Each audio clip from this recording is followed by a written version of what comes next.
ప్రతి రాత్రి అందరూ నిద్రపోతే హన్నా మాత్రం కన్నీళ్లతో మేల్కొని ఉండేది.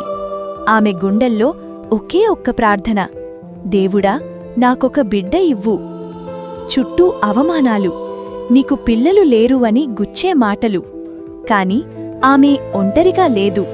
ఆమె భర్త ఎల్కానా ఆమె పక్కనే నిలిచాడు.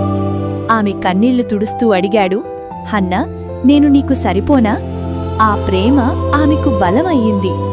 ఒకరోజు మందిరంలో కన్నీళ్లతో మౌనంగా ప్రార్థించింది. ఆ రోజు దేవుడు ఆమె కన్నీరు ప్రార్థన విన్నాడు. కొన్ని నెలల తర్వాత ఆమె ఒక బిడ్డకు జన్మనిచ్చింది. గుర్తుపెట్టుకో, కాలం ఆలస్యం కావచ్చు కాని దేవుడు మీ కన్నీటి ప్రార్థనను ఎప్పటికీ మర్చిపోడు.